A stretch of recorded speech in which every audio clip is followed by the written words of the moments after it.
Oi, gente, tudo bem? Professora Daniela, vamos continuar nosso percurso na introdução aos estudos linguísticos. Agora, na verdade, como a gente já começou a ver o pensamento do grande linguista, né, que fundou a linguística como ciência, a gente vai trabalhar com os princípios teóricos basilares da linguística. Se a gente pensar, já vimos assim com um pouco mais de tempo, e assim, como que eu vou dizer para vocês, em doses homeopáticas, alguns conceitos saussurianos, né, que são basilares para a linguística. Como eu tinha falado em alguma das outras aulas, essa teoria continua orientando todos os estudos, inclusive os estudos da fala, que foi uma área que não foi extremamente abordada ou não foi tratada pelo Saussure, já que ele se reservou ao estudo da língua, mas até mesmo quem estuda a fala utiliza muitos preceitos saussurianos. Então, vamos lá. A gente está na unidade 2 do módulo 2, estudos saussurianos, e a gente vai trabalhar com os princípios teóricos, né? A primeira relação que a gente precisa pensar é a natureza do signo linguístico. O signo linguístico foi um termo cunhado pelo Saussure. E o que é esse signo? A primeira coisa que a gente precisa pensar é assim: o signo ele não une uma coisa a uma palavra, mas um conceito a uma imagem acústica. Quando a gente ouve isso a primeira vez, podem surgir dúvidas de diversas naturezas. A principal delas, que a gente consegue esclarecer já de início, é que assim, se a gente pensar na representação da língua, no signo linguístico, a gente não está falando do mundo exterior à língua. Então, esquece o mundo exterior, a gente está falando só na língua, no sistema abstrato, nesse negocinho que a gente tem na cabeça, que nos faz compreender a língua, que nos faz manifestar a língua, tá? Então, quando a gente consegue enxergar esse caráter imanente da língua, isso é, a língua por si mesma, em si mesma, começa a clarear essa noção de signo linguístico. Então, o que a gente tem? Que o signo linguístico não une uma coisa a uma palavra. A gente vai ver depois, no decorrer dos estudos, que até o termo palavra, né, o nome palavra é um termo bastante complexo no que diz respeito aos estudos linguísticos. E assim, não é muito, como eu vou dizer para vocês, tão objetivo quanto um termo precisa ser, né? Mas vamos lá, vamos superar essa parte. Aí não une uma coisa a uma palavra. Isso é, quando eu falo que não une uma coisa a uma palavra, eu digo assim: quando eu falo para você casa, casa. Olha só, essa imagem acústica, né? O que é essa imagem acústica? Assim, a parte concreta da imagem acústica é o fonema, os sons, né, da língua organizados e aí formam esse som da palavra. Basicamente, a imagem acústica em termos concretos é isso. E o conceito em termos concretos é a ideia que te traz à mente. Então, o que é essa imagem acústica? Quando eu falo casa, todo mundo pensa numa casa. Só que eu penso numa casa de um jeito, você pensa na casa do outro, mas nós concordamos que se você me desenhar a casa que você desenhou, que você viu, e eu desenhar a casa que eu vi, que eu pensei, a gente vai chegar à conclusão de que a gente viu uma casa. Esse é o conceito. Quando eu estiver falando casa como significante, eu não estou me referindo a uma casa no mundo concreto. Entendeu? Então, na verdade, é essa a relação do conceito e da imagem acústica. A língua, ela não aponta, ela não traz a referência do mundo exterior. Ela está sempre nela mesma. É essa a ideia. E aí, esse é o signo linguístico. Aí, quem que é o significante? Essa imagem acústica. Quem que é o significado? Esse conceito. O Saussure menciona que são dois lados de uma mesma moeda. Quem aí já brincou de cara e coroa? Você consegue separar a cara e a coroa da moeda? Não. Uma exige a outra, uma chama a outra, esses dois lados da moeda. E o Saussure ele faz essa metáfora da moeda por causa disso. São duas faces distintas que compõem a moeda. Assim mesmo é a relação entre significante e significado. Aí, continuando, a gente tem um outro princípio. Então, vamos lá. Primeiro, essa dicotomia, significante e significado, né? Essa relação entre elas. A segunda delas, um conceito bastante interessante da teoria saussuriana é a arbitrariedade do signo linguístico. A gente já trabalhou isso um pouquinho com Pietro Forte, um pouquinho com a Petter, se vocês lembrarem, né? O que o Saussure ele orienta? A arbitrariedade do signo linguístico é o princípio que domina toda a linguística da língua. Suas consequências são inúmeras. O que isso significa? Significa que o signo linguístico, a arbitrariedade, o que é uma coisa arbitrária? É que não segue regras, alguma coisa assim, né? O signo linguístico ele é arbitrário no sentido de que ele não segue regras em relação à sua significação. Isso é, não tem uma relação direta, causal, entre o significante e o significado. Isso é, essa imagem acústica, né, esses fonemas, em relação ao conceito que eles chamam, né, a que eles se referem. Então, essa é a arbitrariedade do signo linguístico. E isso rege a língua porque as consequências são inúmeras no sentido de que a gente depois vai estudar a teoria do valor, né? Que como é que você sabe o que o signo significa? O que o outro não quer dizer, né? Então, o signo é o que o outro não é. Essa é uma perspectiva também da teoria de valor saussuriana. Mas o que o Saussure esclarece? Espera aí também, não é uma coisa que ninguém consegue aprender, é tanto que a gente consegue, né? Então, lá na página 108 ainda, ele menciona que todo meio de expressão aceito numa sociedade repousa em princípio num hábito coletivo, ou o que vem a dar na mesma na convenção. Então, como é que é arbitrário e a gente consegue se comunicar? Como é que a gente consegue se entender? Porque tem esse princípio do hábito coletivo, dessa convenção. O que é essa convenção? Não é assim, eu sentei aqui, aí a gente, vamos pensar que a gente está numa sala. Aí eu entrego um contrato para todos vocês. Eu falo assim: isso daqui agora vai se chamar uma garrafa. Concorda? Assina aí, vamos fazer um abaixo assinado que isso vai começar a ser chamado de garrafa. Não é assim, dessa forma tão consciente ou tão determinada que essa convenção acontece. Na verdade, ela acontece como a vida em sociedade. A gente não vai começando a organizar as nossas coisas, o que a gente acha que é certo, o que a gente acha que é errado, como sociedade, né? A partir de hábitos, por exemplo, vamos pensar assim: não pode bater em cachorro, né? O que acontece? Ah, não pode, maus tratos, animais e não sei o que lá. Ah, mas quando eu era criança, minha mãe surrava os cachorros até. Tá.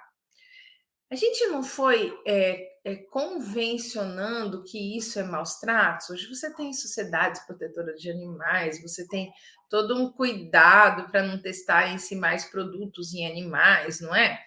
Mas não foi uma convenção, uma coisa que foi organizada com o tempo, de hábitos sociais. Ninguém falou, ó, a partir de agora não pode mais bater em cachorro. Até você tem marcos legais, né? A lei fulana de tal rege que você não pode bater em cachorro, senão é contravenção, é prisão e tudo mais. Mas não é a lei pura e simples que muda os hábitos. Porque se fosse assim, a gente não teria ainda violência contra a mulher. Se a gente pensar quanto tempo que tem a Lei Maria da Penha, né? Então, a gente vai vendo essas convenções acontecendo. E esse entendimento dos signos linguísticos repousam nesse hábito coletivo, nessa convenção. Então, todo mundo começa a usar uma palavra para se referir a algo. Aí começa, aí a sociedade vai aceitando esse nome.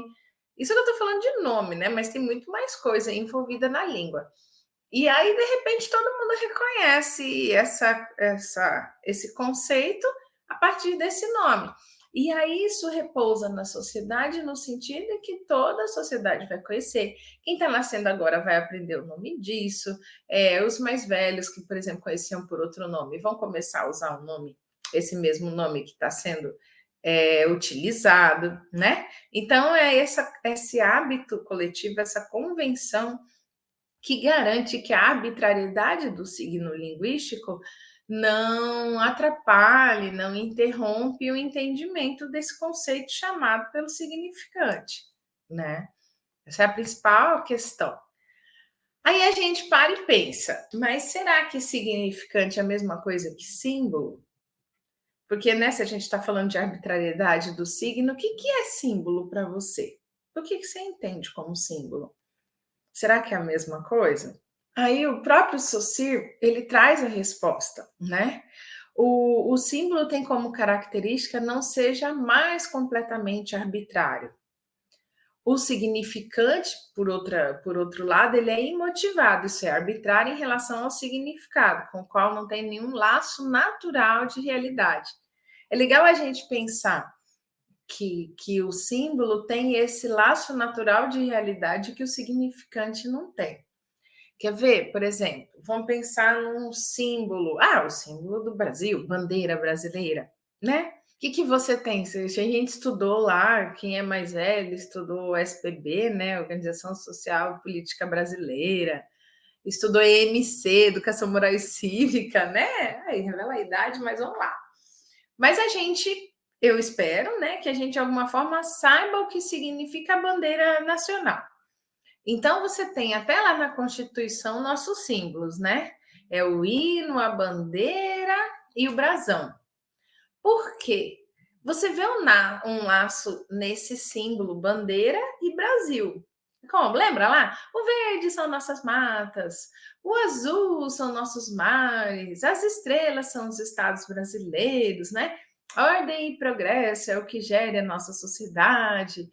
Isso é, tá vendo que tem um laço entre a bandeira brasileira e o Brasil, o que eu quero representar de Brasil? Então você pensa que a bandeira é um símbolo. O significante, ao contrário do símbolo, ele não tem esse laço de realidade. Ah, a gente volta lá, vamos voltar à garrafa, né? O que faz da garrafa ser garrafa? Tipo o nome garrafa, tem alguma relação com o objeto, com o conceito garrafa? Não. Só que a gente começou a chamar isso de garrafa e ficou. E assim, se a gente pensar o que é uma garrafa, é um vasilhame, né? Que normalmente guarda líquidos que tem tampa. Agora, o tamanho, sei lá, varia, né? Os usos variam também.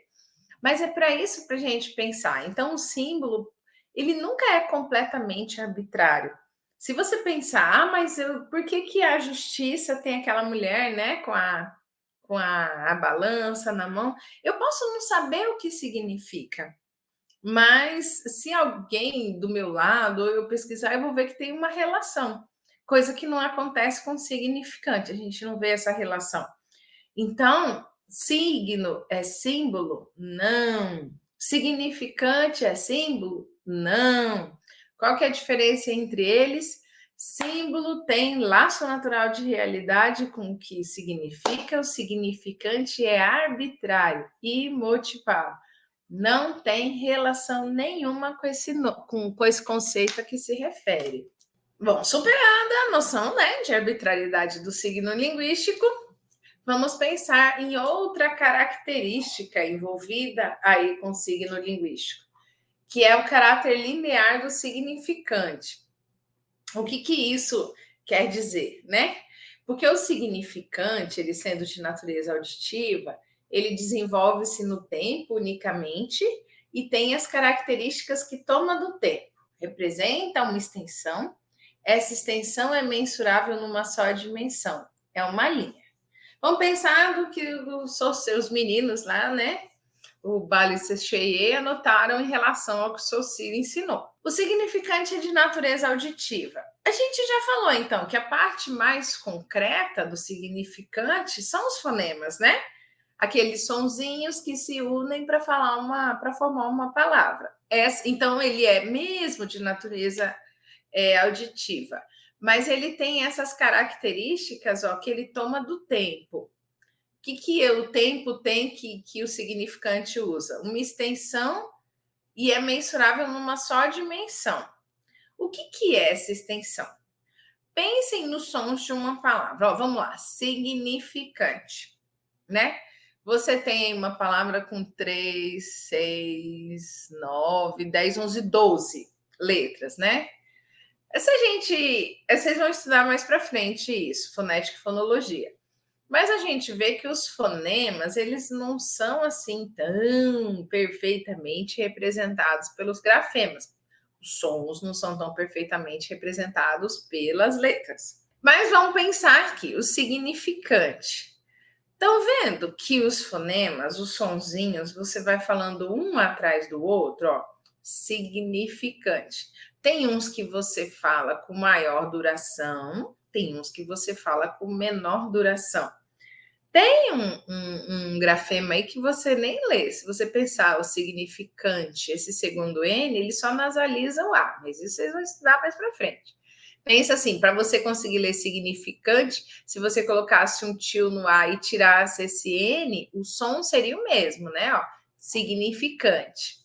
Tá, vamos continuar. Ó, tá vendo que você junta os S, o I e o G para falar sig? Aí ni, fi, can, te. É essa representação de uma extensão, é isso que é mensurável numa só dimensão, numa linha. Você não fala aleatoriamente, você não encavala os sons, você fala um depois do outro. Por mais que você veja essa diferença, por exemplo, de uns que são mais longos, uns que são mais curtos. Ó, por exemplo, ó, significante. Tá vendo que esse G você fala quase para dentro? Ó, significante. Mas ele está acontecendo ali. E ele não aconteceu antes do I nem em cima do N. É isso que representa essa extensão, que é mensurável na linha. Então, sempre você tem o significante e ele acontece nessa linha, sempre da esquerda para a direita. E aí você o respeita. Esse é o caráter linear do significante. É que ele tem que se realizar numa dimensão, na linha, por isso linear, entendeu? Uma outra questão que é muito cara para a teoria sussiriana, que é a mutabilidade e a imutabilidade do signo linguístico. O que é isso? Eu estou falando de mudança, né? Mutável, né? Aquilo que muda. Então, mutabilidade e imutabilidade do signo linguístico. Segundo o Saussure, um dado estado da língua é sempre produto de fatores históricos. E são esses fatores que explicam por que o signo é imutável, vale dizer, porque resiste a toda substituição. Esse é o princípio da imutabilidade do signo linguístico. O que é imutabilidade? É isso, o signo não muda. Ai, professora, mas não tem a mudança linguística? Tem. Vamos chegar nesse ponto. Mas vamos primeiro aqui. Um dado estado da língua é produto de fatores históricos e por isso que o signo é imutável. Isso é, resiste a toda substituição. Por quê? Porque se os signos fossem mutáveis, vocês imaginam isso significa isso, aí amanhã significa outra coisa, e aí o signo fosse mudando. Como que o signo muda? De novo, se o signo é uma moeda que tem dois lados, significante e significado, um desses dois mudar, né? E aí, por fatores históricos, isso não acontece. Como que o Saussure explica? A gente tem uma questão, é muito interessante isso, sobre a mudança linguística. O Edward Sapir, lá no Linguística como Ciência, um outro autor, que a gente talvez vai estudar em outra disciplina, né, na sociolinguística, ele faz uma relação entre língua e sociedade.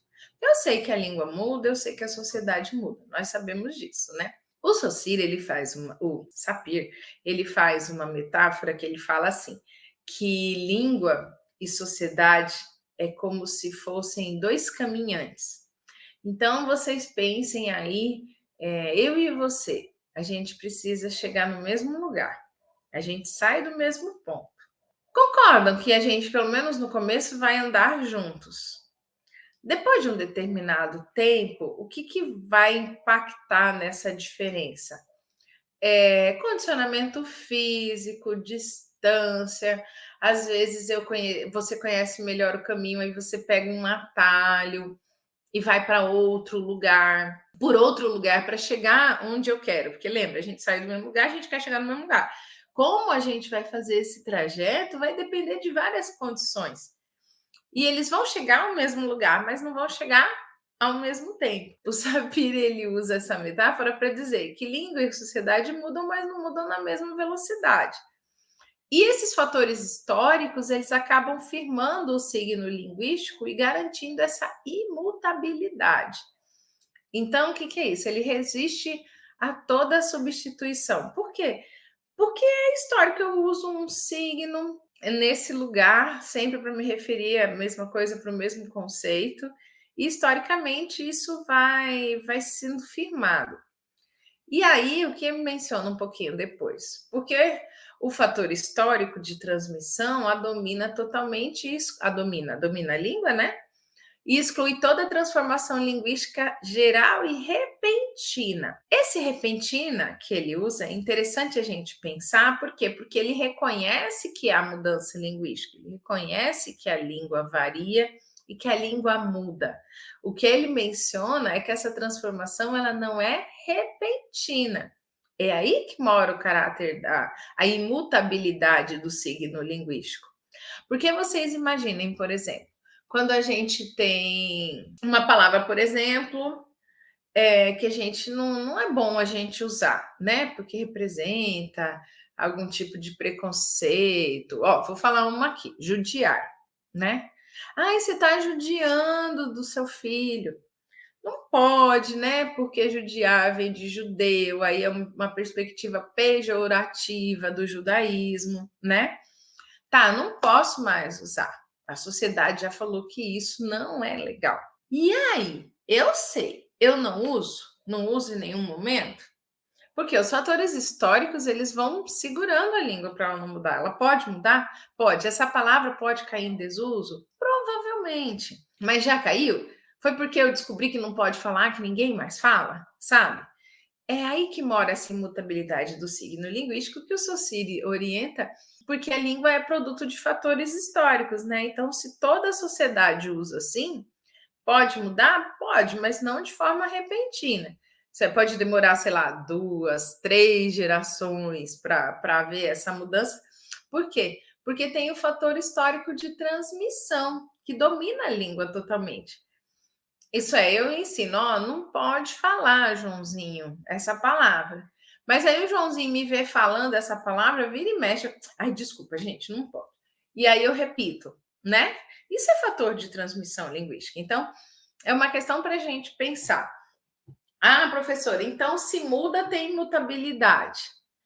Tem, mas o caráter que rege o signo é a imutabilidade. Por quê? Porque os fatores históricos pressionam a língua para continuar no mesmo estado que ela está. Se houver mudança, não vai ser repentina, não vai ser geral. Isso é, de repente, ninguém no Brasil usa esse verbo, né? Então, é por isso que o fator histórico pressiona essa mutabilidade do signo linguístico, tá? E aí, quais são as questões que estão relacionadas a essa imutabilidade e mutabilidade do signo linguístico? O próprio caráter arbitrário do signo, por quê? A gente falou um pouquinho antes ali. O que é o caráter arbitrário?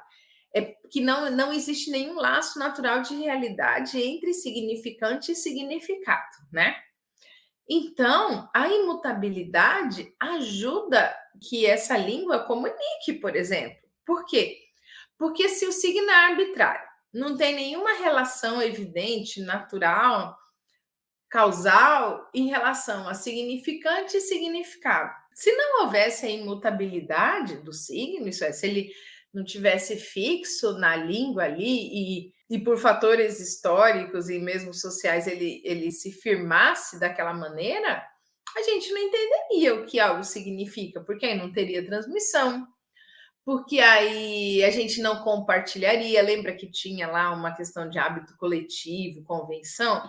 Isso tem a ver com a imutabilidade, porque se ele não permanece o mesmo, essa arbitrariedade vai vai proibir ou vai prejudicar, por exemplo, eu chegar ao conceito, ao significado, quando eu ouço esse significante. Então, por exemplo, vamos pensar aí numa palavra, sei lá, que a gente divide, por mais que não use. Ah, unicórnio. Vamos pensar no unicórnio, né? É, significante e significado. O unicórnio, a gente não viu, né? A gente acha que não existe, que é da mitologia. Mas a gente não combinou, né, coletivamente, que isso tem a ver com aquele bicho mitológico lá, não sei o que lá, não sei o que lá. Aí você fala, ah, professora, mas olha lá, o unicórnio, um chifre, isso é motivado? Ah, olha que interessante. Por isso que a gente fala de arbitrariedade do signo linguístico. Uni significa um, córneo, corno, né? Chifre. Mas a arbitrariedade mora o quê? Como é que o uni diz respeito a um e não a qualquer outra coisa? Como é que a gente chegou que córneo é corno, é chifre? Estão vendo que por mais que a união entre uni e córneo a gente veja uma relação, a constituição de uni e de corno é totalmente arbitrária. É aí que mora a arbitrariedade do signo linguístico. Mas eu usei o unicórnio para gente, porque aí talvez, né, você tenha dúvida aí, mas não vi arbitrariedade aí, né? Mas a gente já viu essa questão. Aí a gente fala desse caráter arbitrário e da imutabilidade por causa disso. Vocês imaginam se toda hora a gente estivesse falando que unicórnio é uma coisa ou é outra coisa, nessa sociedade é isso, nessa sociedade é aquilo, no Nordeste é isso, no Sul é aquilo, né? Então, a imutabilidade, ela tem relação direta com esse caráter arbitrário do signo. Uma multidão de signos necessários para constituir qualquer língua. Porque, assim, não existem línguas melhores e línguas piores, línguas mais evoluídas e línguas mais bárbaras, né? Igual a gente já ouviu uma época, até mesmo nos estudos linguísticos. Mas toda língua, ela tem muitos signos necessários para constituí-la. Em que sentido? Você tem uma gama de signos linguísticos para dizer respeito a tudo que você quer representar, da realidade, do sonho, do imaginado. Por quê? A Biderman menciona isso num dos seus textos, que o caráter, por exemplo, de nomeação é como o reconhecimento das coisas. Esse negócio que você. Existe uma coisa, tem que ter um nome, não é? Então, uma multidão de signos. Se você tem, por exemplo, ah, não, professora, mas é porque a gente tem a informática, né? E outros povos que porventura tenham outras representações importantes sobre outras coisas que impactam a sua realidade. Então a gente tem essa multidão de signos. E isso diz respeito a um caráter demasiado complexo do sistema. Por que é complexo? É só você pensar nas relações entre esses signos linguísticos dentro do sistema. A gente já falou em algum momento. Por que é sistema linguístico e não conjunto? Porque os elementos eles se relacionam uns aos outros, se organizam a partir de uns e de outros. Isso é importante a gente pensar. E se é assim, é extremamente complexo. Porque as relações que um e outro têm, relação de contiguidade, relação de exclusão. Vamos pensar, por exemplo, nos antônimos. A gente diz que é relação de contrariedade, né? Mas olha só como é interessante se você pensar no antônimo, né? Feio, bonito. Né? Feio é bonito. Ok. Viver e morrer são antônimos.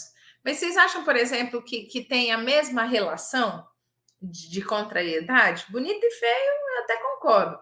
Mas viver e morrer não dá ideia, por exemplo, de uma linha que começa com viver e termina com morrer? Então, olha só, essas complexidades do sistema, elas também precisam, se pautam na imutabilidade do signo linguístico, porque a partir daí você consegue entender essas relações. E aí tem também uma resistência da inércia coletiva a toda renovação linguística. Olha só, de novo, Saussure admitindo que tem mudança linguística, que tem renovação linguística, mas tem uma resistência da inércia coletiva. Eu acabei de falar para vocês, quando a gente fala de judiar, eu já sei que não pode falar eu já sei que é preconceituoso, que não é bem quisto, que a gente precisa mudar, que a língua revela nossos pensamentos. Eu sei de tudo isso. Mas estão vendo que há uma resistência para essa mudança? Essa mudança não acontece do dia para a noite porque a gente tem essa resistência. Pra vocês terem uma ideia, o Vosmecê conviveu com você uns 2 séculos até o você substituir o Vosmecê. Por quê? Porque tem essa resistência da sociedade. Não é. A gente precisa pensar que essa resistência não é consciente, não é motivada, né? Não, eu não vou falar isso porque eu aprendi assim, eu não vou mudar. Não é assim que funciona. Até tem um outro que vocês vão ouvir falando isso. Mas normalmente, se a sociedade inteira parar, começar a prestar atenção, a chamar de outra coisa, com o tempo pode ser que esses nomes vão mudando. E aí a língua vai mudando. Mas por que ela demora tanto? Por causa dessa resistência, dessa inércia coletiva que a gente tem de manter a língua no estágio em que ela está. Então, o que é importante que a gente aprendeu? A gente precisa pensar. A gente estudou o signo linguístico nessa aula, né? Os princípios teóricos relacionados ao signo linguístico, porque as dicotomias a gente já estudou no módulo, na unidade 1. Então, o que a gente aprendeu? Olha só, a gente aprendeu sobre a relação entre signo, significado e significante. Então, de novo, o signo linguístico é como se fosse uma moeda com duas faces. Uma face é o significante, né? São os fonemas, assim, seu lado concreto. E o significado, que é o conceito, né? Aquela imagem que a gente formula. Isso a gente aprendeu. A gente aprendeu ainda na aula de agora, nesta aula, sobre a arbitrariedade do signo linguístico. Isso é, o signo não tem relação, laço natural de realidade entre o significante e o significado, diferente do símbolo que tem. Então, por isso que o significante não é símbolo, por isso que o signo não é símbolo. E por último, a gente estudou a imutabilidade do signo linguístico, isso é, que por forças históricas, por ser produto da história, a língua ela não muda, ou ela é resistente à mudança. Ela muda, né? Mas ela é resistente à mudança. Isso tem relação com a arbitrariedade do signo linguístico, com o volume de signos que a gente tem para constituir a língua, com as relações complexas desse sistema e, por último, com essa resistência da inércia coletiva, né? Então, esse é o principal, um resuminho da aula, dessa nossa aula da unidade 2. Então, o que a gente tem? Que a língua se altera, ou melhor, evolui sob a influência de todos os agentes que possam atingir, quer os sons, quer os significados. E essa evolução é fatal, não há exemplo de uma língua que lhe resista. Ao fim de certo tempo, podem-se sempre comprovar deslocamentos sensíveis. Então, não é que o Saussure nunca viu uma mudança linguística ou não concorda que haja. Todos os agentes podem atingir os seus sons, os seus significados.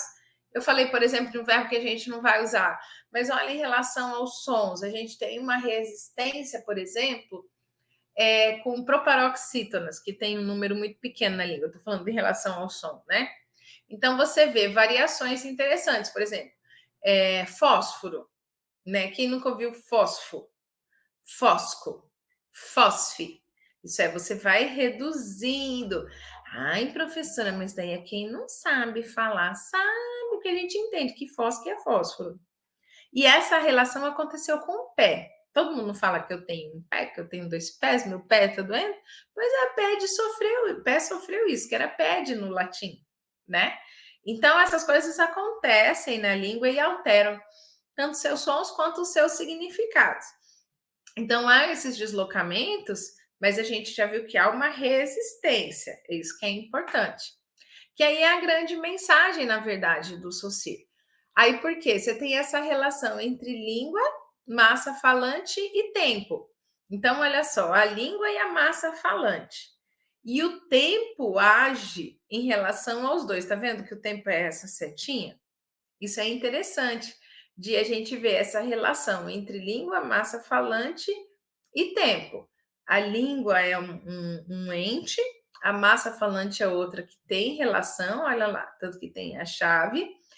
E a relação, o que, que liga língua e massa falante? Tá vendo? Ó, essa setinha, o tempo que age com elas. Então a língua já não é livre, porque o tempo permitirá às forças sociais que atuam sobre ela desenvolver seus efeitos.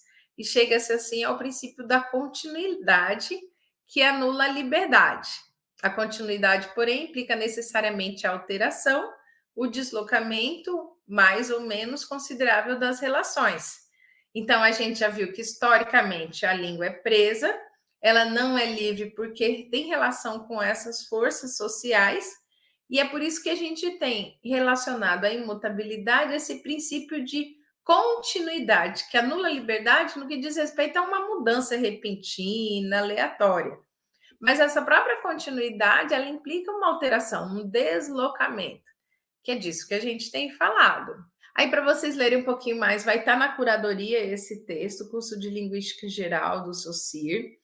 Façam as atividades do módulo, então, acompanhem a videoaula, vejam na quantas vezes vocês acharem que precisam, para sedimentar esses conhecimentos tão importantes.